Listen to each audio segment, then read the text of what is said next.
Si tu comprends ça, tu comprendras pourquoi beaucoup de gens sont des pasteurs. Il y a des gens qui se disent pasteurs. Au fait, ils ne le sont pas.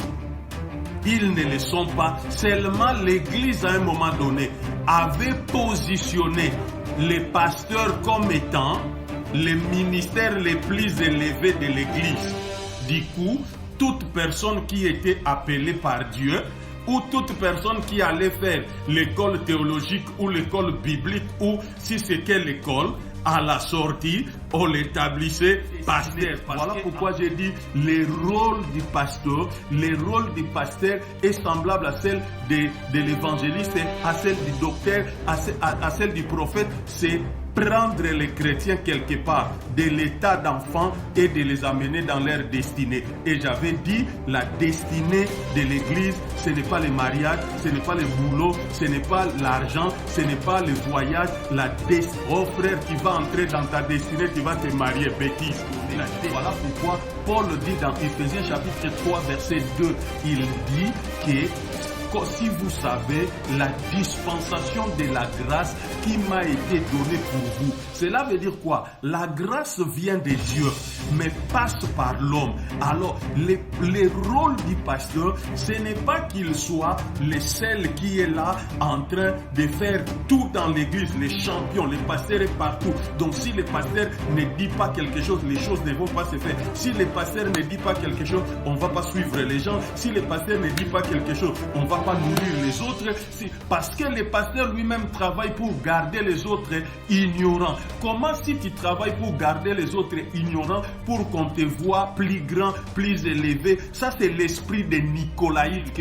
Ils ne savent que faire, organiser activité sur activité, pour faire croire que l'église est en train d'avancer, pour faire croire que l'église est en train d'aller quelque part. On ne fait que activité, séminaire sur séminaire, séminaire sur séminaire, mais les gens vont devenir obèses.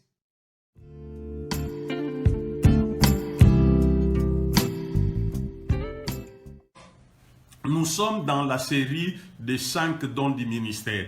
Et la fois passée, nous avons dit les ministères, les fondements du ministère, c'est la grâce. Et après, nous avons dit le but de tous les 5 ministères, c'est bâtir les saints. Cela veut dire prendre les saints quelque part et les amener dans leur destinée. Et nous avons dit que la destinée de l'église, elle n'est pas les choses de la terre, elle n'est pas le matériel, elle n'est pas l'argent, elle n'est pas le mariage, elle n'est pas le travail, elle n'est pas la délivrance, elle n'est pas tout ce qu'on est, fuir les sorciers ou quoi. La destinée de l'église, c'est la maturité. Cela veut dire devenir comme un Christ. Mais aujourd'hui, je vais commencer à élaborer autour de chaque ministère. Et cet après-midi, on va aujourd'hui, comme le titre est indiqué, on va parler du pasteur, le ministère et la grâce pastorale. On va parler du pasteur et on va parler du ministère. Peut-être beaucoup de gens qui ont déjà lu Ephésiens 5 vont se poser la question, mais pourquoi dans Ephésiens 5, on parle que les dons de Christ, c'est les apôtres, les prophètes, les évangélistes, les docteurs, les pasteurs et les docteurs. Mais pourquoi il veut commencer par les pasteurs? Pourquoi commencer par les pasteurs? Tout simplement, si nous voulons commencer par le ministère pastoral, parce que c'est le premier ministère qui a été restauré dans le corps de Christ après la période des ténèbres. C'est très important parce que on ne peut pas comprendre le ministère, on ne peut pas comprendre le ministère et l'évolution du ministère parce que vous allez vous rendre compte que dans votre vie, vous avez déjà rencontré quelqu'un qui a changé du ministère. Vous avez déjà rencontré peut-être quelqu'un qui était pasteur et du jour au lendemain, il est devenu prophète, qui était pasteur, du jour au lendemain, il est devenu apôtre, qui était pasteur. Alors, cette confusion-là, on doit essayer de les restituer, de restituer les choses pour dire comment ces choses-là se sont arrivées, comment ces choses, et pourquoi ces choses-là se sont arrivées à l'Église. Parce que, tout simplement, le ministère pastoral, lorsque Dieu a commencé la restauration de l'Église, après ce que nous appelons, après ce que nous appelons la période des ténèbres, le ministère du pasteur a été le premier ministère à restaurer dans l'Église. Et pourquoi? Parce que il faut alors nous puissions dire un peu, élaborer un peu autour de l'histoire de l'Église. Parce que beaucoup de gens croient que cette Église-là que nous avons, c'est une Église qui est tombée du ciel, qui n'a pas d'histoire, et on se réveille un matin, on devient membre d'une église, on devient membre d'une famille, et on ne connaît pas l'origine et le passé de sa famille. Et chaque enfant, vous allez vous rendre compte que, par exemple, les enfants qui ont été élevés à la DAS, par exemple, en France, ce sont des enfants qui ont beaucoup de problèmes parce qu'ils ont été déconnectés de leurs sources. Ils ont été déconnectés de leur famille. Et quelqu'un qui ne connaît pas l'histoire de sa famille, c'est quelqu'un de perturbé parce qu'il ne sera jamais satisfait. Et pour comprendre comment les ministères ont été restitués dans l'Église, parlons en quelques minutes de l'histoire de l'Église. L'Église que nous appelons l'Église de Jésus-Christ, cette Église-là est née à Jérusalem au milieu de l'occupation militaire de l'Empire romain. Cette Église était remplie de la puissance du Saint-Esprit parce que nous pouvons traquer le développement de cette Église-là, le premier développement de cette Église-là dans le livre des Actes des Apôtres.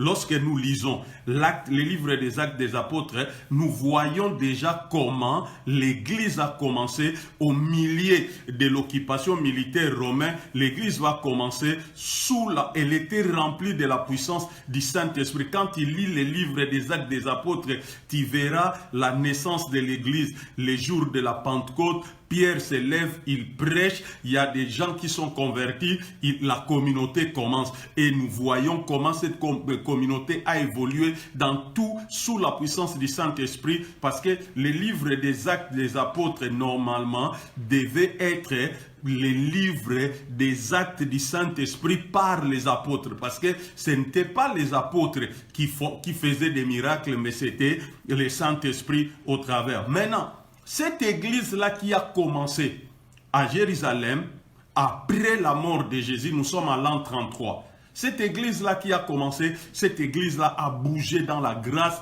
Les apôtres sont allés, les pôles sont allés dans les nations, ils ont servi le Seigneur. L'église était puissante à développer. Mais avant d'atteindre l'an 1000, l'église avait totalement chuté, loin de la lumière de la vérité. L'église avait totalement chuté, loin de la lumière de la vérité et du pouvoir surnaturel des livres des Actes des Apôtres. Donc cette église-là s'est compromis, et dans sa compromission, cette église-là est tombée dans la corruption spirituelle et les ténèbres de l'ancienne église catholique romaine. C'est là où les problèmes ont commencé. C'est là où les problèmes ont commencé, parce que à partir de ce moment-là, avant l'an 1000, quand l'église a chuté, quand l'église a tombé, quand l'église s'est compromis avec le monde, alors la vraie église du Seigneur est entrée dans les maquis. La vraie église du Seigneur est entrée dans les maquis, et c'est cette période-là, ça c'est de l'histoire, vous pouvez aller les lire même sur Google.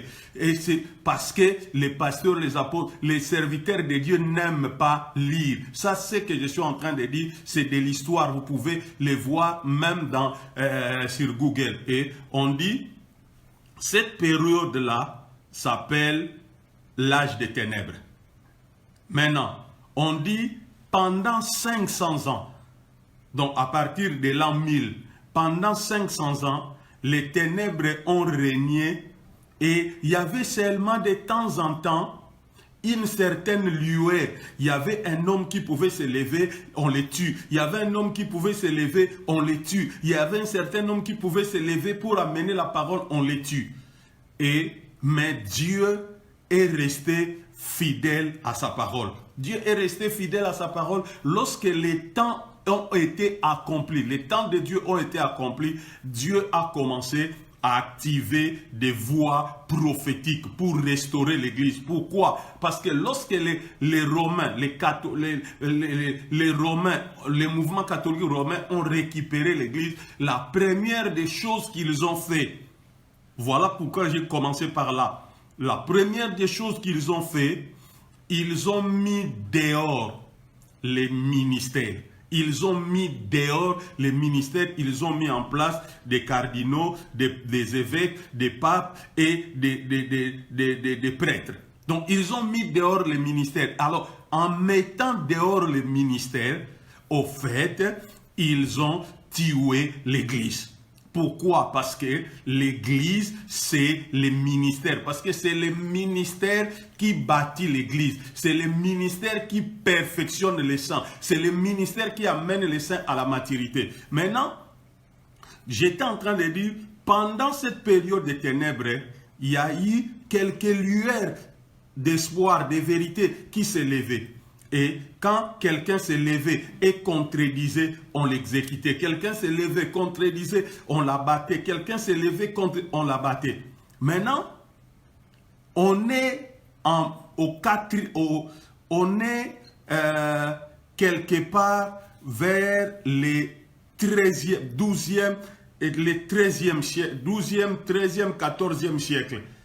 Il y a un homme, un prêtre tchèque, qui était professeur à l'université de Prague. Cet homme-là s'appelait Jean Hus. Cet homme-là est né en 1369 et il est mort à 1415. Donc, il est né au 14e et il est mort au 15e siècle. Ce prêtre tchèque, il était professeur à l'université de Prague. Il est né à une ville qu'on appelle Ouzinek. Donc, en français, qu'on traduit Ouzinek, en français, c'est la ville de Oua. Et puis, son nom veut dire Oua. Maintenant, ce gars-là, un jour, il s'est levé, il a commencé à dire que non, la parole de Dieu est au-dessus du pape. Parce qu'à l'époque, le pape étant infaillible, c'est le pape qui était l'autorité suprême de l'Église. Il dit non, non, non, non, non. La parole de Dieu est au-dessus du pape. La parole de Dieu a plus de l'autorité que le pape. Et le pape l'a fait arrêter. On l'a jugé. On l'a brûlé vif seulement pour avoir dit que la parole de Dieu avait une plus haute autorité que celle d'un homme.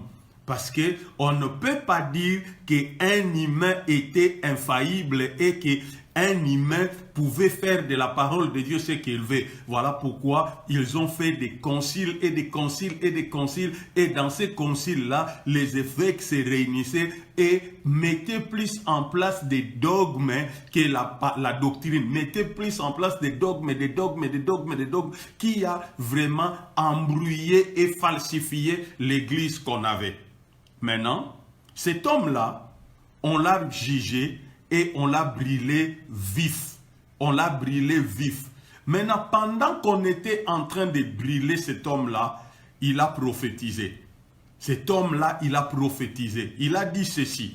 Il a dit, aujourd'hui, vous rôtissez loi. Parce que son nom voulait dire Us, voulait dire Oua. Oua, Oua. Oua, c'est une forme d'oiseau comme des canards comme ça. Il dit, aujourd'hui, vous rôtissez loi. Mais dans 100 ans, un cygne commencera à chanter et personne n'arrêtera son chant.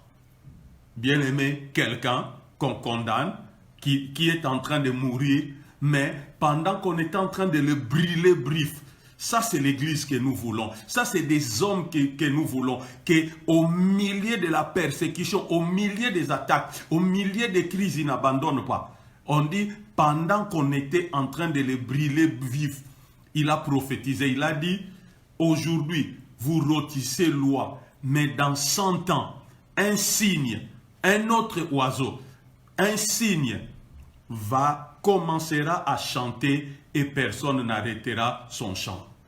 Et, bien aimé, le 31 octobre 1517, à peu près 100 ans plus tard, est reconnu comme la date exacte de la naissance du premier mouvement de Dieu dans le corps du Christ pour restaurer l'Église.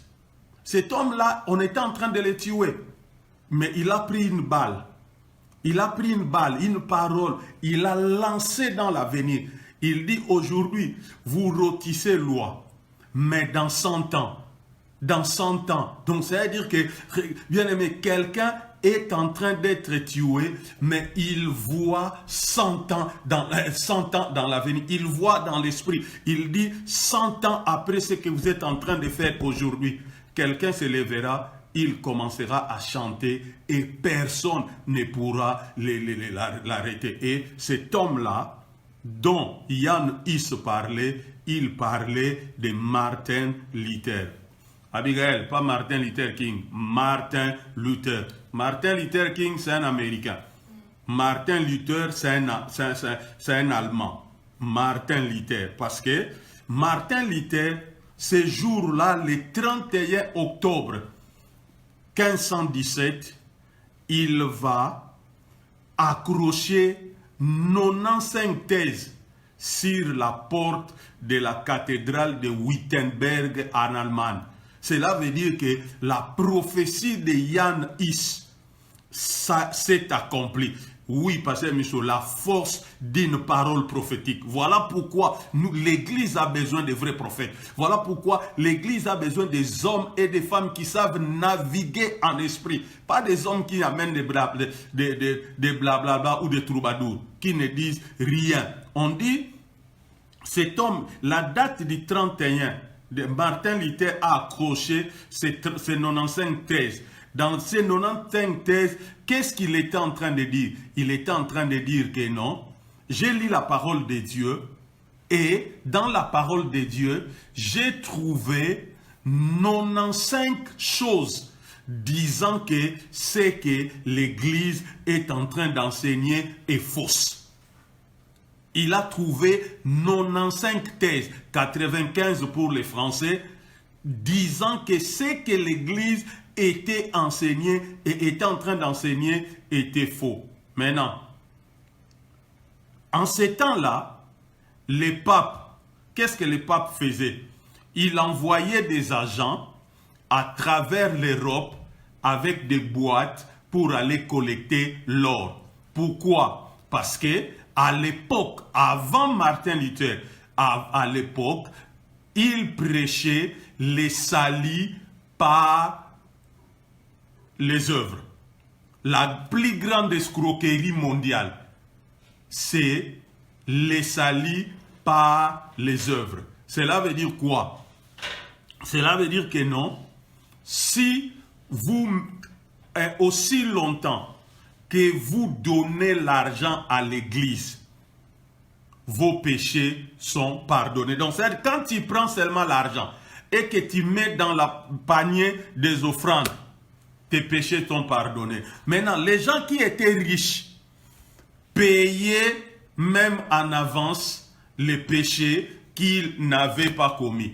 C'est en ce moment-là qu'ils ont introduit la doctrine même du purgatoire. Cela veut dire qu'un lien intermédiaire entre le séjour des morts et les saints d'Abraham. C'est-à-dire que quand tu meurs, si tu étais quelqu'un de bien, tu vas directement dans les saints d'Abraham. Si tu étais quelqu'un de mauvais, avant d'aller dans le séjour des morts, tu vas d'abord dans le purgatoire. Si pendant que tu es dans le purgatoire, quelqu'un vient et te fait faire la messe de requiem, on prie pour que ton âme sorte de purgatoire et aille, entre guillemets, au paradis ou dans les saints. Maintenant, cet homme, les papas envoyaient des agents avec une boîte, aller récupérer de l'or. Maintenant, selon une loi du pape, c'est ce que j'ai dit, si tu mets l'argent dans la boîte, tes péchés seront pardonnés. Et Martin Luther s'est fortement opposé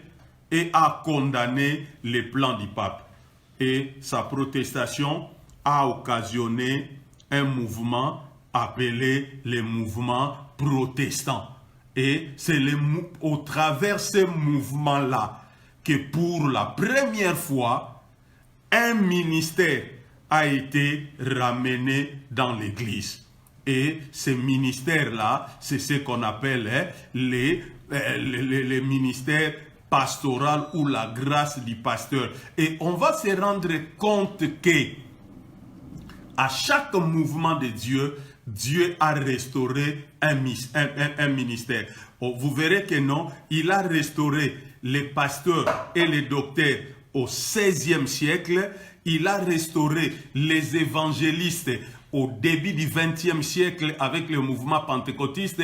Il a restauré les prophètes avec le mouvement prophétique au XXe siècle, en 1980. Il a restauré les apôtres au XXe siècle, au début des années 90. Voilà, je voulais quand même que nous comprenions que l'histoire des ministères, le ministère pastoral, je vais commencer par là et on va aller terminer avec les apôtres parce que c'est le premier ministère qui a été restauré dans l'Église. Si tu comprends ça, tu comprendras pourquoi beaucoup de gens sont des pasteurs. Il y a des gens qui se disent pasteurs. Au fait, ils ne le sont pas. Ils ne le sont pas. Seulement l'Église, à un moment donné, avait positionné les pasteurs comme étant les ministères les plus élevés de l'Église. Du coup, toute personne qui était appelée par Dieu, ou toute personne qui allait faire l'école théologique ou l'école biblique, ou si c'était l'école, à la sortie, on l'établissait pasteur. Parce qu'en ce moment-là, il y avait que au début du XVIe siècle, à partir de 1517, donc à partir de ce moment-là, il y avait que les pasteurs et les docteurs dans l'Église. Maintenant, comme nous l'avons dit à l'introduction, être pasteur, c'est d'abord un appel. Être pasteur, c'est d'abord un appel. Être pasteur n'est pas un ministère héréditaire. Cela veut dire, tu n'es pas pasteur parce que tu es fils de pasteur. Non. Être pasteur n'est pas aussi sexuellement transmissible. Tu n'es pas pasteur parce que tu es la femme du pasteur. Parce qu'aujourd'hui, on a des ministères héréditaires et des ministères sexuellement transmissibles. Donc, c'est-à-dire parce que ton mari est pasteur, automatiquement, la femme devient aussi pasteur, empire ou quoi. Être pasteur, ce n'est pas de l'hérédité. Être pasteur, ce n'est pas quelque chose de sexuellement transmissible. Être pasteur, ce n'est pas quelque chose de la théologie ou de l'école biblique. Cela veut dire la théologie, l'école biblique, l'hérédité, les mariages n'appellent pas quelqu'un au ministère. Être pasteur, c'est d'abord un appel de Dieu et une grâce. Un appel. Dieu t'appelle et te donne grâce. Parce que quand on regarde, la plupart des pasteurs aujourd'hui le sont parce que soit les hommes les ont choisis, soit ils ont fait l'école biblique ou la théologie, soit ils sont enfants de pasteurs, ils héritent l'église, ils deviennent automatiquement pasteurs parce que le père veut protéger son travail et ses intérêts, ou soit parce qu'on est la femme du pasteur, alors le pasteur pour sécuriser sa boutique, et il fait il fait des ministères sexuellement transmissibles. Maintenant, nous rappelons aussi que les pasteurs et les autres ministères, comme je l'avais dit, ont un seul but. Les pasteurs donc tous les 5 ministères ont un seul but selon Éphésiens chapitre 4 verset 11. On dit, ces dons aux hommes sont variés. Il nous a donné certains frères comme des apôtres, il nous a donné certains frères comme des prophètes, il nous a donné certains frères comme des évangélistes, d'autres comme des pasteurs et d'autres comme des docteurs. Maintenant, on précise, on dit tous ces dons. Donc cela veut dire quoi? Aucun ministre de Dieu ne peut se soutirer de ceci. Aucun. Parce qu'on dit bien au pluriel, le verset 12 commence par tous ces dons, excepté personne, apôtres, prophètes, évangélistes, pasteurs, docteurs, on dit, ont été accordés pour le perfectionnement des chrétiens, afin qu'ils soient tous convenablement équipés pour leur service et que chacun soit rendu capable d'exercer son ministère en vue de la formation du corps de Christ. Première chose. Deuxième chose, il dit, il nous a encore donné ses frères pour que nous parvenions à une réelle unité de la foi, unité par les moyens de la foi et d'une parfaite connaissance du Fils de Dieu. Que nous devenions majeurs en atteignant une virile maturité, que notre personnalité atteigne son plein épanouissement sur le modèle de Christ. Et que tous ensemble nous formons cet homme parfait qui constitue la plénitude qui nous vient de Christ. Il dit, car il ne faut pas que nous restions toujours des petits enfants ressemblant à ces esquifs ballottés par les flots, entraînés et ça et là par chaque coup de vent, c'est-à-dire chaque doctrine en vogue. Que nous soyons à la merci d'hommes instables, sans scrupules, par leur art de présenter leur invention mensongère, cherchant à entraîner les autres dans les séductions de l'erreur. Non, ici j'aime, on dit non. Dieu veut que nous maintenions fidèlement la vérité dans l'amour et que nous la prêchions par toute notre vie.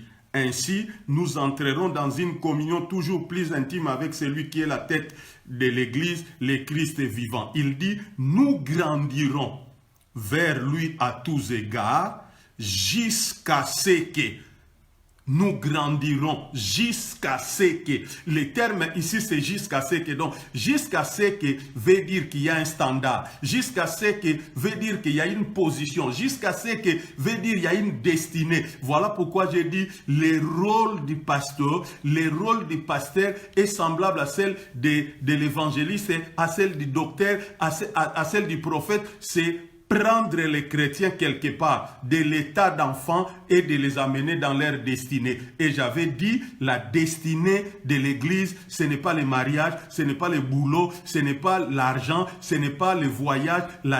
Oh frère, tu vas entrer dans ta destinée, tu vas te marier, bêtise. La destinée de l'église, ce n'est pas les choses de la terre. La destinée de l'église, c'est la maturité, être comme Christ. C'est ça la destinée ultime de l'église. Et le rôle de tous les ministères, c'est cela. Mais aujourd'hui, nous pratiquons le pasteur. Aujourd'hui, nous parlons du pasteur. Nous allons comprendre une chose. Essayons de parler de ces mots-là, pasteur. Parce que lorsque vous lisez le Nouveau Testament, vous allez vous rendre compte que les anciens, voilà, il y a encore autre chose. L'église ici, hier j'ai vu dans l'église a installé une fonction intermédiaire entre les diacres et les pasteurs. On les appelle les anciens, les anciens de l'église. Mais lorsque vous lisez le Nouveau Testament, vous allez vous rendre compte que les anciens font partie des 5 ministères. Quand tu entends dans le Nouveau Testament, on parle d'un ancien. Cela veut dire on parle soit d'un apôtre, soit d'un prophète, soit d'un évangéliste, soit d'un pasteur ou d'un docteur. On dit maintenant, les anciens qui sont installés dans les églises pour les conduire et les diriger ont pour mission de paître les troupeaux. Les anciens, les ministères, les ministres qui sont, donc les pasteurs est placé dans une communauté pour paître les troupeaux. On dit ceci, Tite chapitre 1 verset 5. Paul dit ceci à Tite. Il dit, j'aime beaucoup ce que Paul dit à Tite. Il dit, je t'ai laissé à Crète pour que tu achèves de mettre en ordre ce qui restait en suspens et que tu organises l'œuvre là-bas, en particulier pour que tu établisses des responsables dans chaque ville en suivant les directives que je t'ai données à ce sujet. Maintenant, 1 Thessaloniciens chapitre 5 verset 11, il dit, c'est pourquoi il faut vous réconforter et vous encourager mutuellement à progresser dans l'unité comme vous le faites déjà. Verset 12, nous vous prions frères de respecter et d'honorer ceux qui travaillent parmi vous au service du Seigneur. Apprenez à les connaître. Entourez d'égards et de témoignages de reconnaissance vos conducteurs spirituels qui président vos réunions et vous dirigent dans la communion avec le Seigneur. S'ils vous montrent le bon chemin par leurs conseils, leurs exhortations et leurs avertissements, on dit estimez-les. Témoignez-leur une affection particulière en raison de leur activité et de leur peine. Vivez en termes avec eux. Maintenant, lorsque vous lisez la Bible, le Nouveau Testament, vous allez vous rendre compte que à part Christ, j'insiste, lisez tout le Nouveau Testament. À part Christ, il n'y a que les versets d'Éphésiens qui parlent des pasteurs comme ministère. Vous allez voir nulle part où on cite encore les pasteurs. Pourquoi? Parce que ce terme-là est utilisé dans Éphésiens 4 et 11, là où on a dit.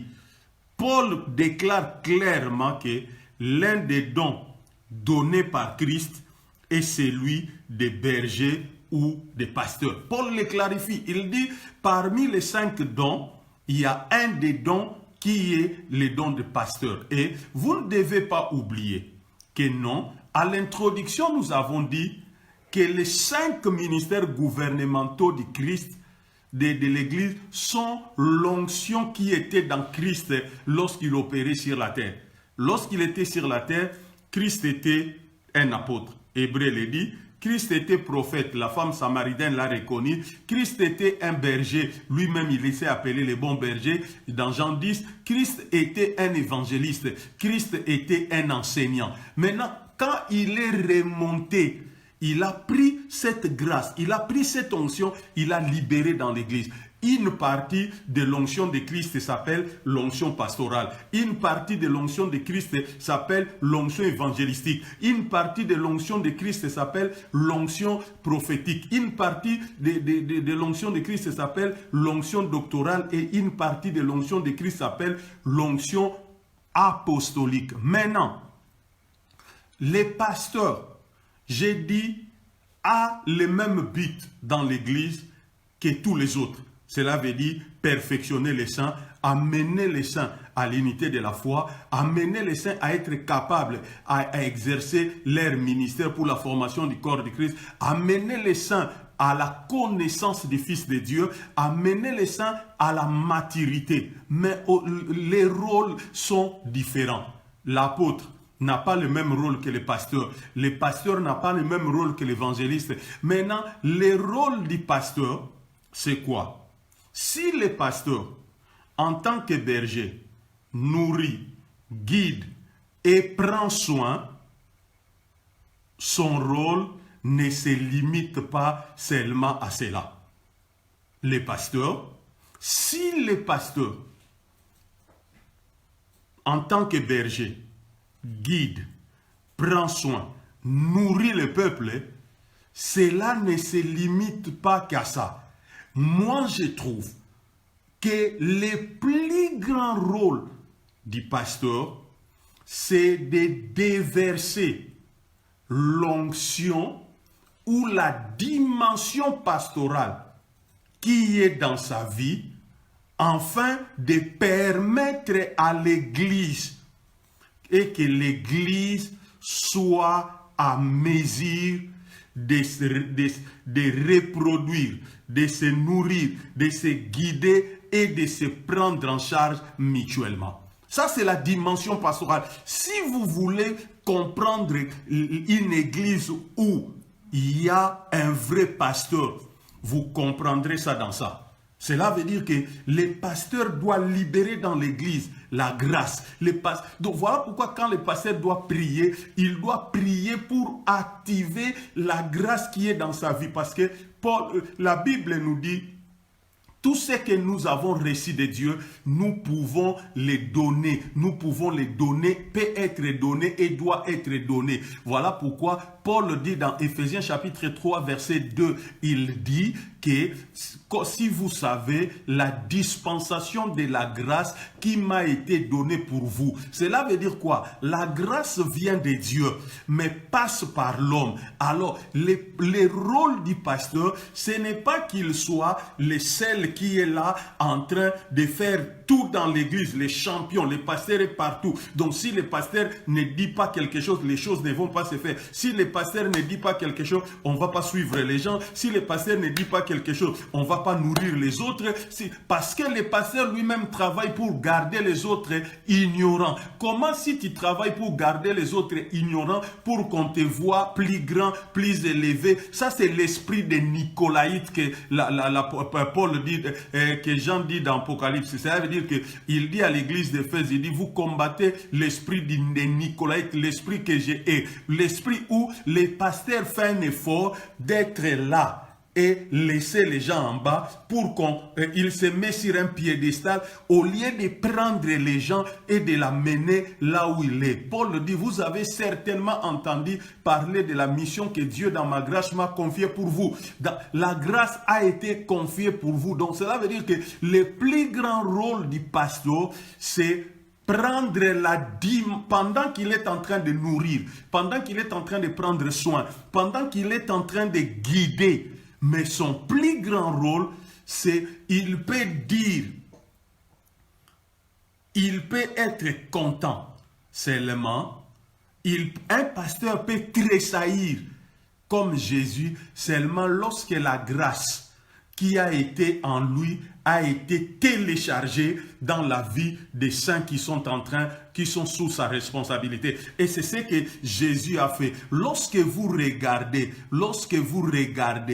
dans la Bible, la première fois où la Bible dit Jésus tressaillit de joie, c'est tout simplement quand il a envoyé les disciples, et les disciples viennent et lui disent, nous sommes allés là-bas, l'évangile a été prêché, les malades ont été guéris, les lépreux purifiés, les morts ressuscités, les démons ont été chassés. Pourquoi Jésus a été tressailli? Parce que Jésus a dit, yes, ça fonctionne. Si dans une église, en tant que pasteur, il n'y a que toi qui dois suivre les gens. Il n'y a que toi qui dois prier pour les gens. Il n'y a que toi qui dois exhorter les gens. Il n'y a que toi qui dois faire tout. Tu vas te tuer vite. Le pasteur doit comprendre que sa plus grande mission, c'est déverser.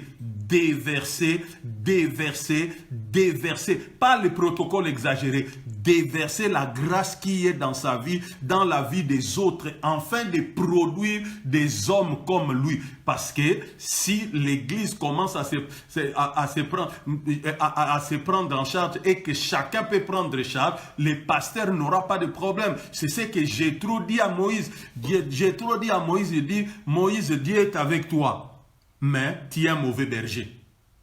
Il dit, Dieu est avec toi, mais tu es un mauvais berger. Dieu est avec toi, mais tu fais mal les choses. Il dit, Comment tu peux prendre le peuple là, depuis le matin, ils sont là devant toi en train de te regarder. Tu vas les épuiser et toi-même, tu dois les épuiser. Établis les chefs. C'est-à-dire qu'on n'établit pas les chefs sans les former avant. Et quand il a choisi les chefs, Dieu a dit, prenez l'esprit qui est sur toi et déposez-la sur les 70. Cela veut dire que la grâce, l'onction que le pasteur a doit être libérée dans l'église pour que l'église devienne une église pastorale, dans une église où il y a l'amour, dans une église où il y a la réciprocité, dans une église où il y a la fraternité, il y a le respect mutuel, où les gens peuvent se suivre mutuellement. J'ai dit, si le pasteur en tant que berger nourrit, guide et prend soin, son rôle ne se limite pas seulement à cela.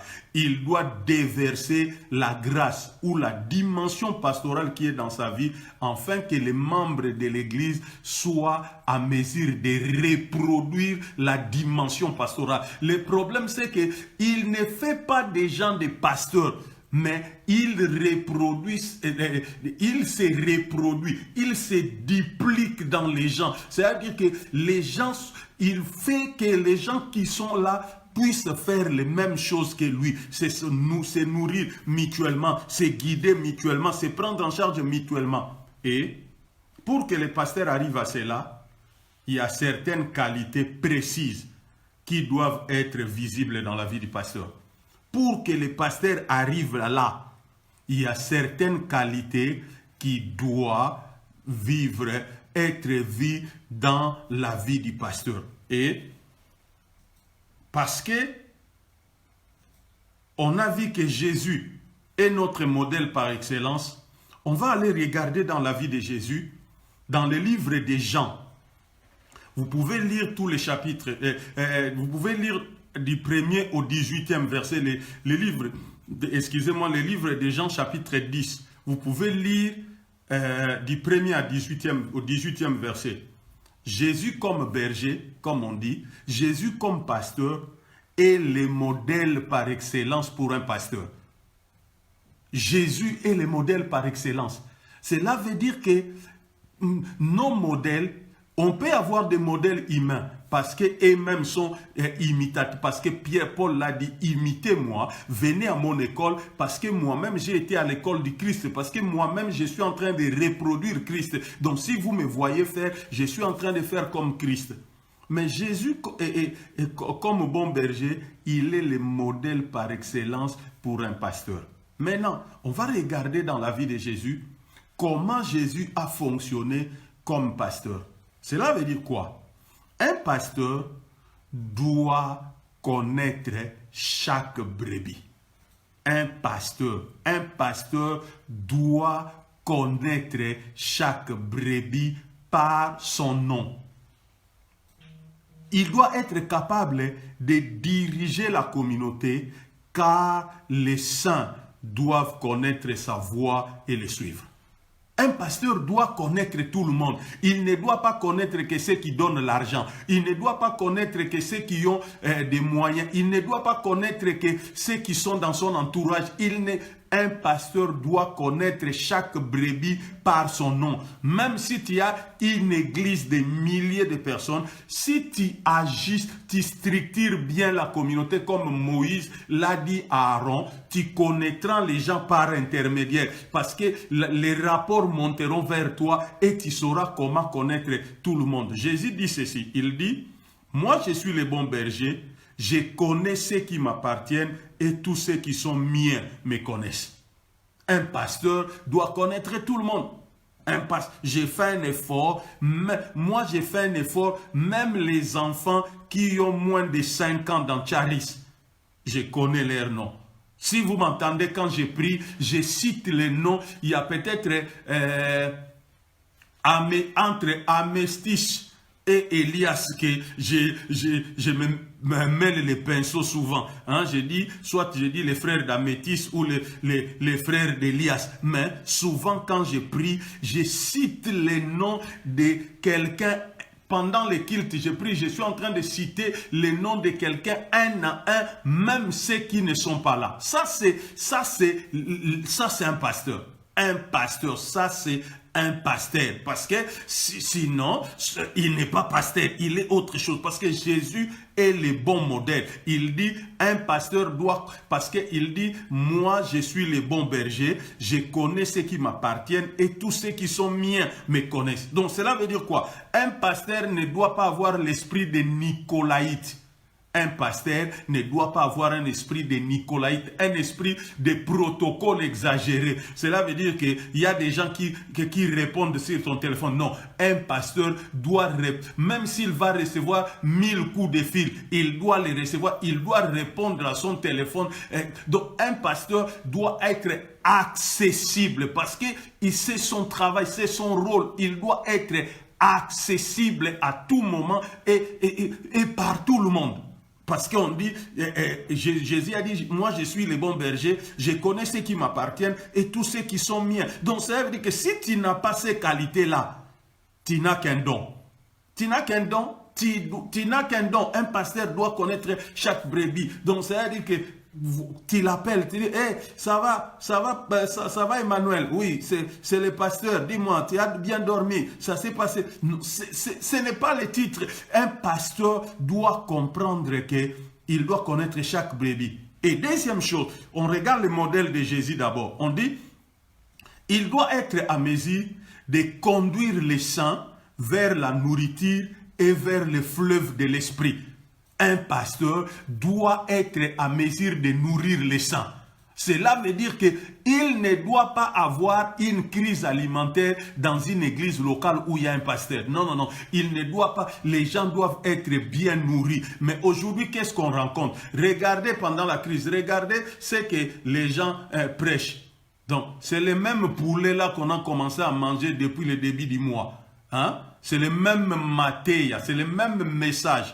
Qu'on change, qu'on tourne. Hein? Aujourd'hui, on mange le poulet avec la moimbe. Demain, c'est avec la sauce tomate. Demain, avec la sauce bernaise. Demain, avec poulet mayo. Demain, avec le moussaka.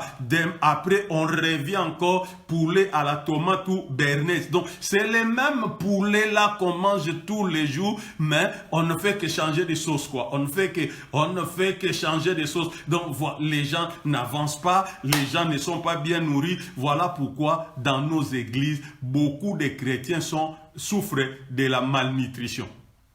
Beaucoup de chrétiens souffrent de la malnutrition. Pourquoi? Parce que voilà pourquoi les gens changent des églises. Parce que là-bas où il était, c'est les mêmes rengaines qu'il coûtait tous les dimanches. Il vient ici, c'est les mêmes discours tous les dimanches. Alors on ne sait pas, on est en train d'aller où, on est en train de bâtir quoi. Donc on ne sait même pas, on ne sait même pas.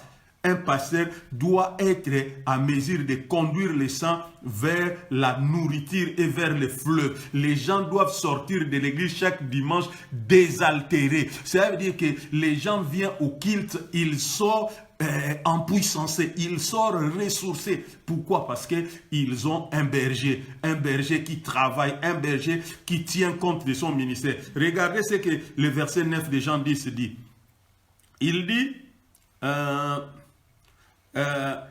c'est moi qui suis la porte. Celui qui entre par moi sera sauvé. Il pourra à son gré aller et venir et il trouvera de quoi se nourrir. Il trouvera de quoi se nourrir. Un pasteur doit être à mesure de nourrir le peuple, à mesure de nourrir le peuple. Conduire le peuple là où il y a la nourriture. Conduire le peuple là où il y a de bonnes choses. Et puis, il doit tout donner pour la santé et la vie des saints. Un pasteur doit tout donner, il doit veiller. J'avais fait une déclaration quand cette pandémie a commencé. J'avais prié, j'ai dit, Dieu est derrière la parole de ses serviteurs pour l'accomplir. J'ai dit, pendant cette pandémie, je ne perdrai personne et je ne laisserai tomber personne. Si quelqu'un est malade, même s'il faut que j'aille où, j'irai, je prierai, je gênerai, je ferai des choses pour garder les brebis en vie. Et aujourd'hui, j'étais en train de faire rigoler ma fille Yolande. Je disais, quelqu'un ne meurt pas dans Tchad ici, moi je ne donne pas l'autorisation.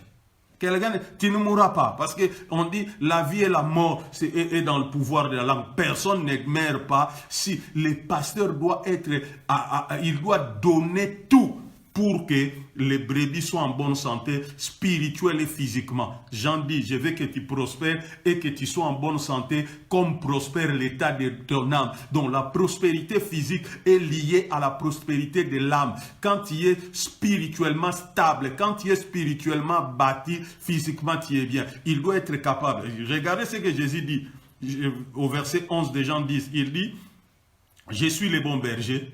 Le berger sacrifie sa propre vie pour ses brebis. Il est prêt à mourir pour les servir. Comme le Père me connaît et que je connais le Père, je sacrifie ma vie pour les brebis. Mais aujourd'hui, qu'est-ce qui se passe? Les pasteurs préfèrent tondre les brebis, préfèrent prendre la laine des brebis, préfèrent boire le lait des brebis, préfèrent manger la bonne viande des brebis, mais en retour, ils ne font rien pour les brebis, ils ne font que des activités. Mercredi, intercession, vendredi, étude biblique, samedi, chorale, dimanche, culte d'adoration, je ne sais même pas si c'est culte d'adoration ou culte de lamentation. Et le pasteur doit aider les saints à expérimenter la vie abondante. Un pasteur doit travailler pour que les saints, pour que les gens qui sont en train de diriger expérimentent la vie abondante. La vie abondante, la vie abondante. Pas la richesse matérielle, mais une vie abondante. Parce que la vie où on est rempli, on est satisfait de Dieu, la vie abondante. Jean chapitre 10, Jésus dit, le voleur vient seulement pour voler, pour immoler ou pour faire périr. Mais moi, je suis venu pour donner la vie aux brebis, une vie surabondante, une vraie vie, la vraie vie qui vient de Dieu, la vraie vie qui vient de Dieu. Maintenant, avant qu'on aille terminer, parlons du ministère pastoral. Et parce que la Bible décrit clairement le ministère pastoral. La Bible définit, le ministère du pasteur est clairement défini dans la Bible. Le ministère du pasteur. Abigail, culte de lamentation où on chante Namituni Nzambe pour Naninibo. Donc où on va se lamenter, où les gens sont en train de pleurer, on croit qu'ils pleurent en esprit alors qu'ils sont en train de pleurer des problèmes. Ça, c'est culte de lamentation. Dans les cultes d'adoration, il n'y a que Dieu qui doit être élevé. Et les chansons qu'on est en train de chanter doivent être des chansons de célébration, de victoire. Pas des chansons de peine, des chansons de souffrance, de difficultés rétrogradées. Non. Et le ministère pastoral est clairement défini dans la parole de Dieu. D'abord, les pasteurs protègent et conduisent ceux qui sont dans l'église. Les pasteurs. On commence par protéger. Les pasteurs doivent te protéger. Quand tu es en face d'un pasteur, tu dois te sentir protégé. Tu n'es pas en face d'un mercenaire. Le pasteur n'est pas un mercenaire. C'est lui qui vient chercher des choses. C'est lui qui vient profiter de toi. En face d'un pasteur, tu dois te sentir protégé et il doit te conduire. Voilà pourquoi ça ne sert à rien que vous là qui venez à l'église qui dites, moi je viens prier mon Dieu. Tu veux prier ton Dieu, prie-le à la maison. Tu vas à l'église pour qu'on te conduise. Le rôle du pasteur, c'est conduire les gens. Regardez Actes chapitre 20, verset 28. On dit, veillez donc sur vous-même et sur tous les troupeaux de l'Église que le Saint-Esprit a confié à votre surveillance. Comme des bons bergers, prenez soin de l'Église de Dieu, cette Église qu'il s'est acquise au prix de son propre sang. Prenez soin de l'Église de Dieu, cette Église qu'il s'est acquise au prix de son propre sang. Les pasteurs doivent protéger et conduire ceux qui sont à l'église. Regardez ce que Pierre dit. 1 Pierre chapitre 5 verset 2. Pierre dit ceci. Prenez soin comme des bergers du troupeau que Dieu vous a confié. Donnez-lui la nourriture convenable. Et aujourd'hui, les pasteurs font manger, ce qui démontre qu'ils ne sont pas des pasteurs, ils font manger aux brebis de la nourriture périmée, de la nourriture pourrie. Hein? Parce que vous connaissez, c'est des charistes, vous vous souvenez du principe de la manne. On ne pouvait pas manger la manne d'hier. La manne d'hier, quand on les gardait, ça pourrissait. Et aujourd'hui, il y a des gens qui se disent pasteurs, qui ne sont même pas au courant des vraies intentions de Dieu. Regardez seulement pendant la crise, comment les gens sont en train de prier. Alors qu'ils disent eux-mêmes que c'est Dieu qui est derrière les crises, c'est la fin du temps. Si c'est la fin du temps, nous voulons rentrer. Nos prières ne doivent pas être que le Seigneur tire nous de la crise. Nos prières doivent être, Seigneur, accélère les crises. Renforce encore les crises pour que la fin puisse se rapprocher.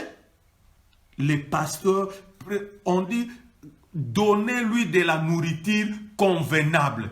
Quand tu es pasteur, quand tu te lèves devant les gens, soyez-en sûr que tu as pris le temps de lire la Bible, tu as pris le temps de méditer, tu as pris le temps de prier, que cela veut dire que tu ne viens pas jouer. Vous verrez un pasteur qui vient, il va prêcher pendant 45 minutes, 30 minutes, il passe du temps à crier Alléluia, Amen, Jésus est vivant. Ceux qui sont à l'église savent que Jésus est vivant. Donc ça veut dire que Jésus, il est vivant, il est ressuscité, c'est pour les païens. Ceux qui sont à l'église savent que Jésus est ressuscité. Tu passes ton temps parce que tu n'as rien à dire. Et beaucoup de pasteurs aujourd'hui, comme entre le 3e et le 16e siècle, prêchent en latin. Hein? À l'époque du catholicisme, entre le 3e et le 16e siècle, les messes se faisaient en latin. Donc même chez moi là-bas au Congo, dans les bas Congo, où les vieilles papas et les vieilles mamans ne connaissaient pas le français, mais on leur faisait faire la messe en latin. Cela veut dire que pour qu'ils ne comprennent rien.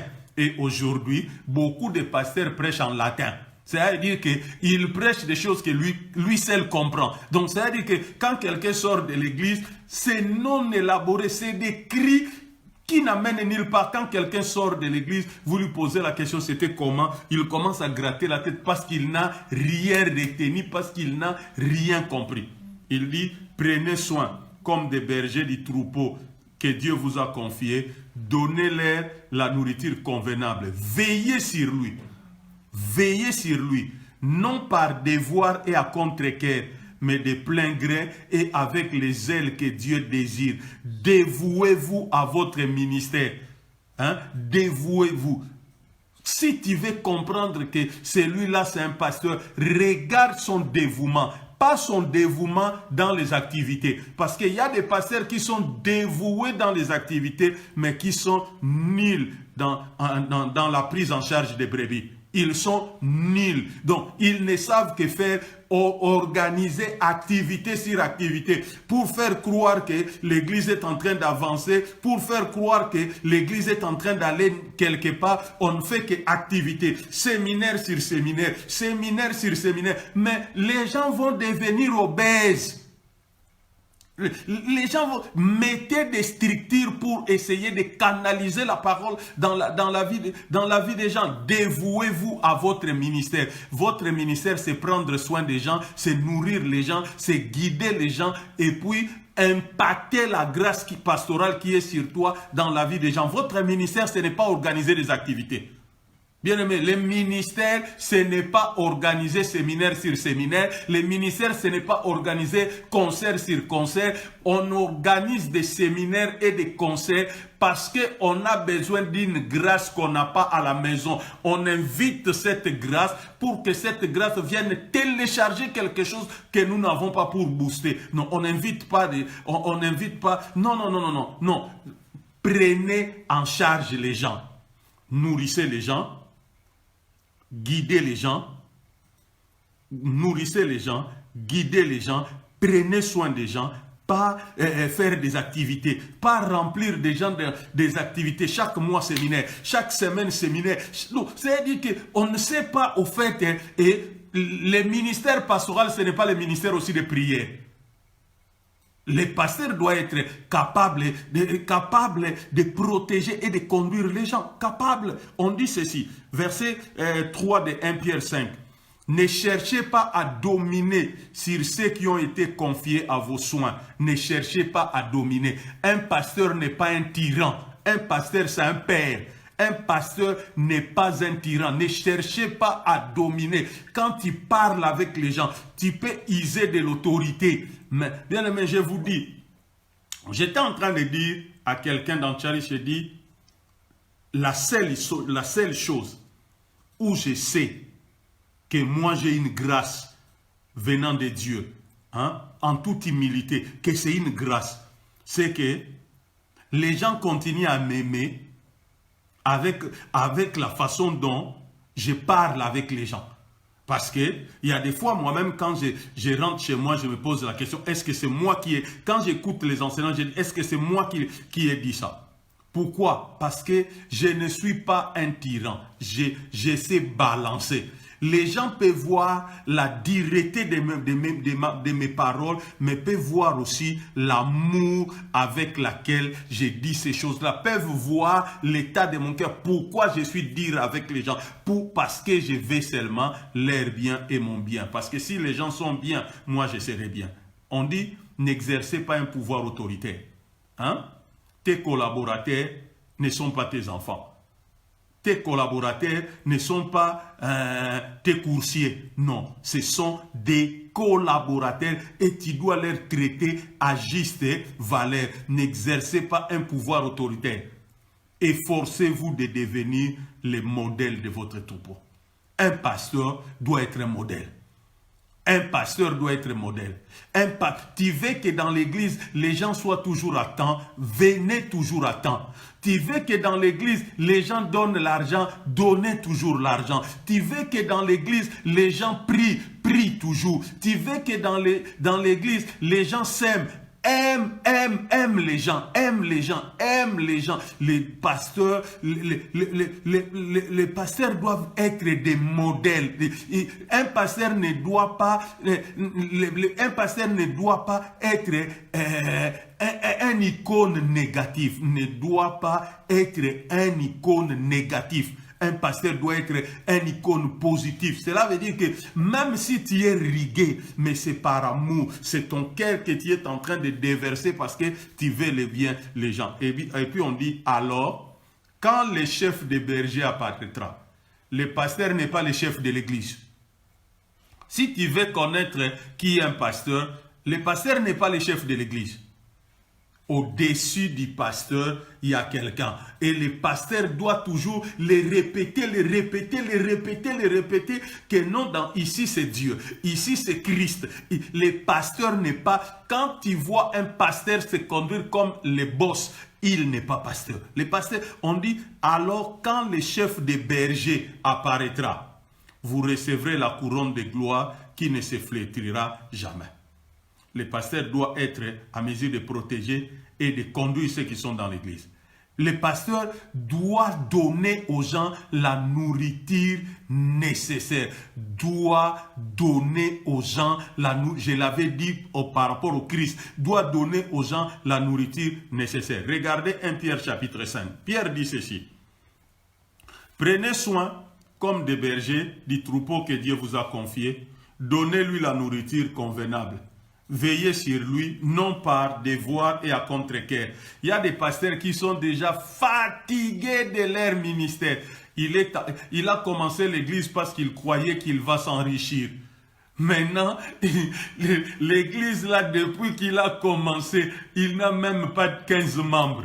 Maintenant, comme il a commencé et qu'il ne s'enrichit pas aussi et qu'il est connu, il n'a plus la force d'arrêter. Donc ça veut dire que tous les dimanches ou tous les vendredis, il va prêcher par devoir et il va prêcher à contre-cœur. Donc ça veut dire que on va seulement, Dieu seulement nous soutient. Donc il est fatigué de passer de l'église. Non, le pasteur doit faire ça de plein gré, avec les ailes.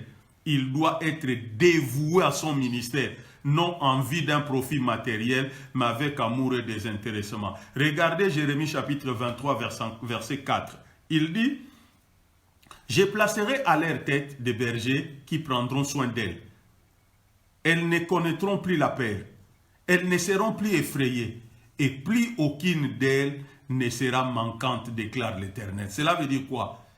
Quand il y a un pasteur quelque part, les gens ne peuvent pas continuer à avoir la peur des démons. Pourquoi? Parce que le pasteur va les nourrir de façon qu'ils n'auront plus peur des démons, des liens, de Satan, des malédictions familiales, tout. Non, on dit elles ne seront plus effrayées parce qu'il y a un berger qui prend soin, il y a un berger qui nourrit, parce qu'il y a un berger qui sécurise.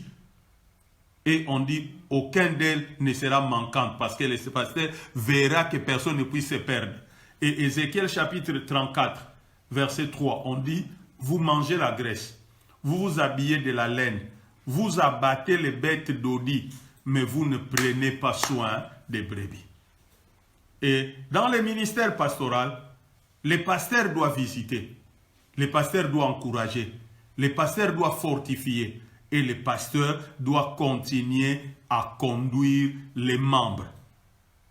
Quand je prie, quand quelqu'un de Charis est malade, je cite toujours ces versets.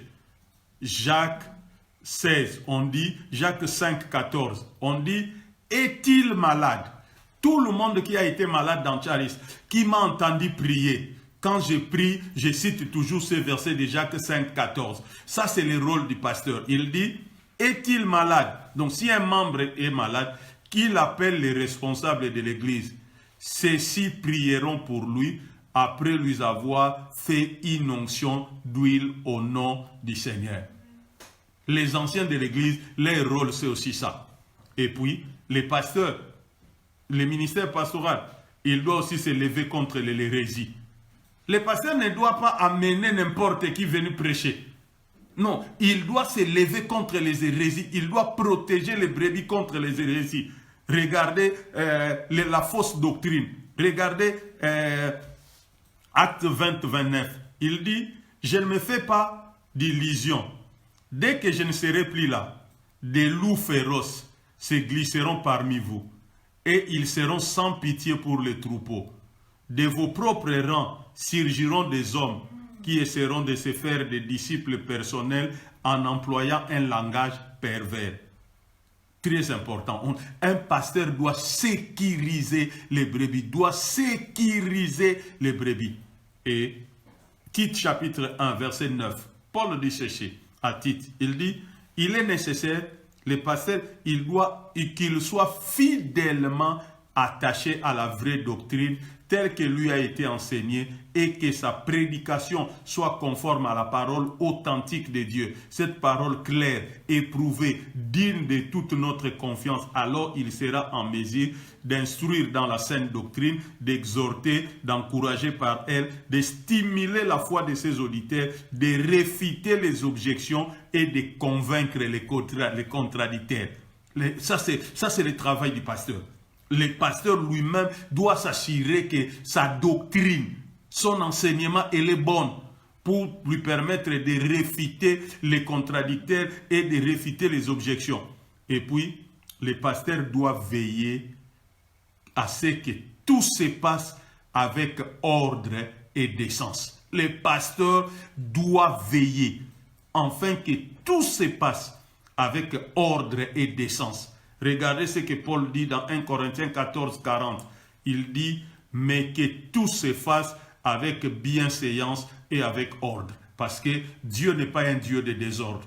Là où il y a des désordres, Dieu est absent.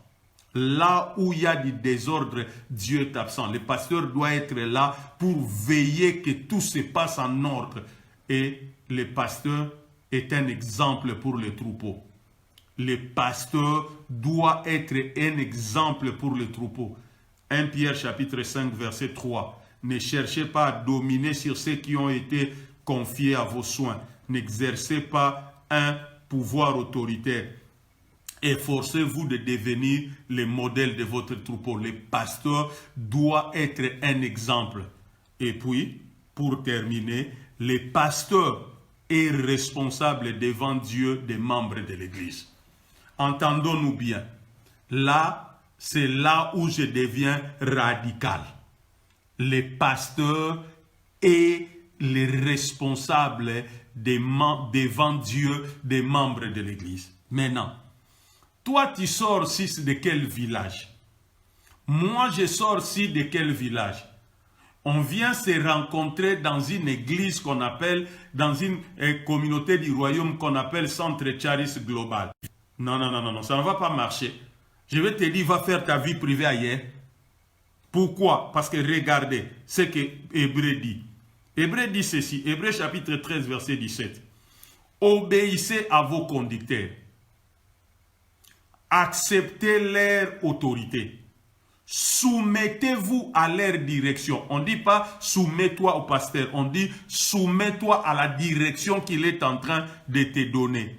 Car les biens de vos âmes et leurs soucis constants. Tu veux comprendre que celui-là est un pasteur? Regarde comment il se soucie du bien de ton âme. Si tu n'es pas seulement une vache à lait, si tu n'es pas seulement celui qui donne la laine, si tu n'es pas seulement celui qui donne la viande, non, il dit, obéissez à vos conducteurs, acceptez leur autorité et soumettez-vous à leur direction, car les biens de vos âmes et leurs soucis constants, ils veillent sur vous, puisqu'ils devront un jour en rendre compte devant Dieu. Maintenant, pourquoi on va se bagarrer? Si moi je dois me rendre compte, si moi je dois rendre compte à Dieu pour ta vie, je dois entrer dans ta vie. Je dois entrer dans ta vie.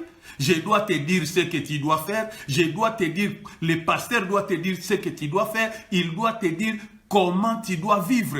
Parce que comment il va se rendre compte de quelqu'un qui est désobéissant? Comment il va rendre compte? Donc ça veut dire que si tu ne veux pas t'aligner, si tu ne veux pas obéir, tu ne veux pas accepter l'autorité, tu ne veux pas soumettre à la direction, ça veut dire va à la messe. Hein? Emballe ta femme, tes enfants et tes affaires, même si tu as acheté toutes les chaises de l'église, emballe ça, amène ça chez les cathos, va à la messe. Parce qu'à la messe, tu peux entrer quand tu veux, tu peux sortir quand tu veux et personne ne va te demander qui tu es, qu'est-ce que tu fais. Donc si le pasteur doit rendre compte des brebis, les brebis doivent comprendre ça. On dit qu'ils s'acquittent de leurs tâches avec joie et non pas dans la tristesse et la peine, ce qui ne vous serait pas d'aucun avantage.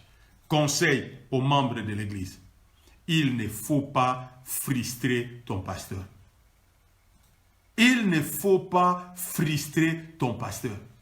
Il ne faut pas que ton pasteur soit en train de se plaindre, de murmurer sur toi. Ce n'est pas une bonne affaire pour toi.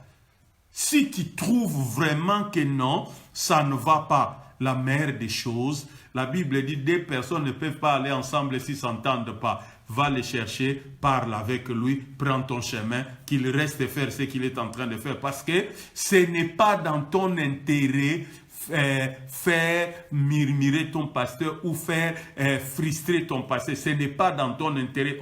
Ce n'est pas moi qui le dis. On dit qu'ils puissent s'acquitter de leurs tâches avec joie et non pas dans la tristesse et la peine, ce qui ne vous serait d'aucun avantage.